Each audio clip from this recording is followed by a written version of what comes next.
I'm here this morning on this really absolutely gorgeous day down in Cornwall in the UK at a beach, pondering the question, do composition rules actually stifle our creativity? Okay, I think when we first start out with our photography, we're always immediately looking for ways in which we can improve. And very often, most people start looking at the rules of composition and they really get into it. You know, the rules like the rule of thirds or leading lines, and they try to apply those rules in whatever situation they find themselves in. I'm not too sure whether that's a good thing or a bad thing. I think at the start of your photography, it may be a good thing. But beware, don't let your creativity be stifled just by the rules of composition. And what I mean by that is that you can actually find a shot and think, oh, that's going to be great, but it doesn't follow any rules. It's a shot without rules, so it's not going to be any good. And that can lead you away from your own creativity. And I don't think that's a good thing. Over the last few years, I've, like many people, started out adhering to the rules of composition, especially the rule of thirds and leading lines, because I mainly shoot at beaches. And obviously things like rows of rocks, little crevices in between the rocks, they're all adding to those sort of leading lines. And you can make use of the rule of thirds as well.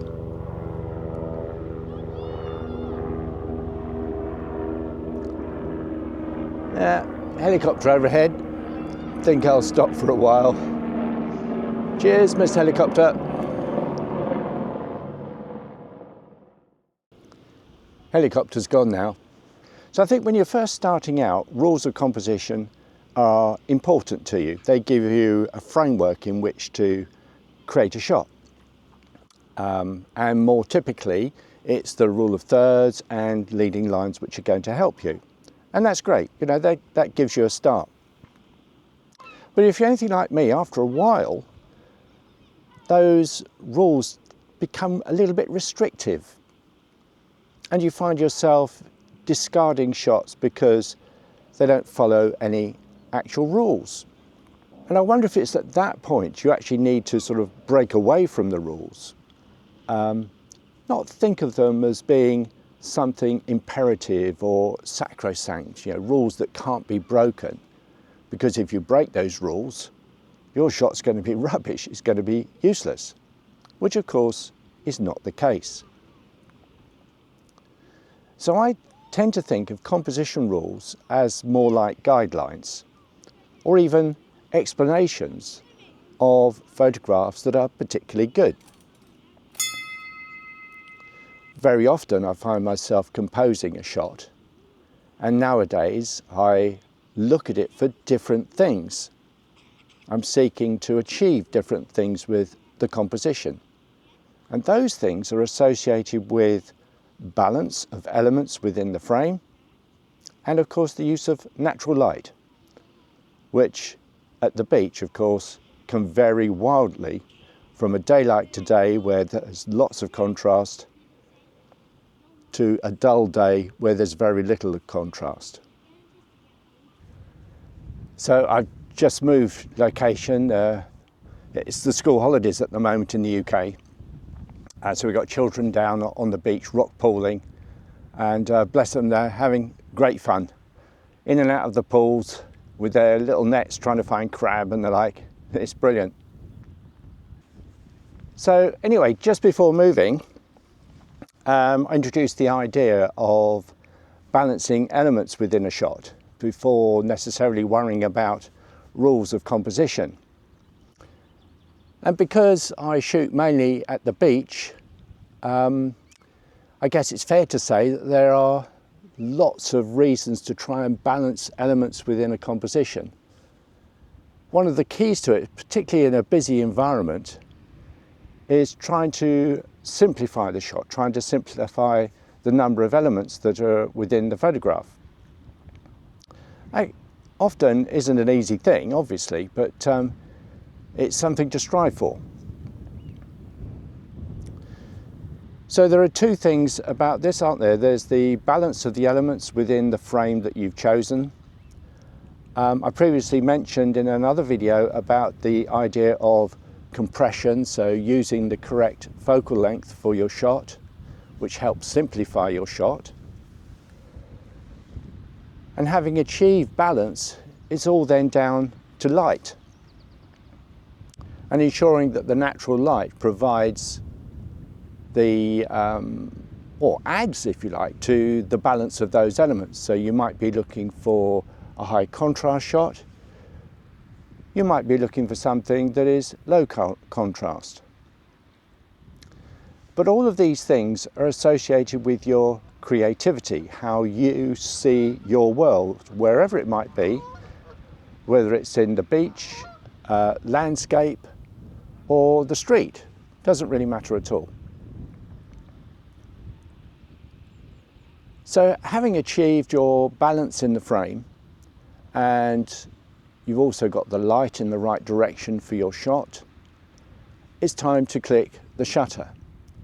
And during all of that process, no consideration has been given to the rules of composition. So that begs the question, are the rules of composition actually necessary in order to produce a good shot? Now that's a really difficult question to answer, mainly because we all have our own views about rules of composition and the sort of shot that we like to see, the photographs that we like to see. And so very often people are not choosing to say, oh, that photograph is really bad because it doesn't follow any rules. In fact, people are looking for different things. There's lots of talk about the rules of composition leading the eye through the image. But I think you'll find that, in actual fact, it's the balance of the elements that help lead the eye through the image, if that's the story you want to tell. And the focal point, even if you look at grandmaster paintings, is all to do with light. It's how the light falls on your subject. It's how the light appears in the sky. I've got a number of shots which I'm going to show you that don't necessarily follow the rules of composition. But for me, I think they're pretty good. I enjoy looking at them. I print them out. And they're on my wall. So I'm going to start heading back home now. It's been great to have this little chat on the beach about composition. It's something that's been on my mind for quite a while. You know, the idea that rules have to be followed, pretty ingrained in all of us really, isn't it? So the fact that we can not necessarily discard those rules, but put them to one side, perhaps treat them as guidelines more than rules, is probably a good thing and will help our creativity in the long run. At the end of the day, we all want to produce shots that we like. And of course we hope that others like those shots as well. So I guess at the end of the day, it all comes down to what it is you want to achieve. I certainly think that for most people, when starting out, the rules of competition I certainly think for most people when they're starting out, the rules of composition are really helpful. They give us a basis. They give us something, it's like a framework, isn't it really? A support. But as you learn how to use your camera, how to use lenses that you've got, how you want to frame shots, I think those rules tend to sort of fall away a little bit. And it is all about what you see through your camera and camera lens. That is the most important thing. Okay, that's enough of me sort of blathering on, I guess, about the rules of composition, or the lack of them. So I'm going to head back now, and I've taken a few shots. I'll see what they're like. All the shots you've seen throughout this video have been taken over the last 4 years. And I think they show a subtle but important progression from maybe following rules to something that's a little bit more individual. After all, it's that individuality and creativity which is the most important thing to ourselves. The ability to create something that pleases us is just an amazing feeling. Anyway, that's it for now. Thanks very much for watching. I hope you found it useful. And until next time, bye.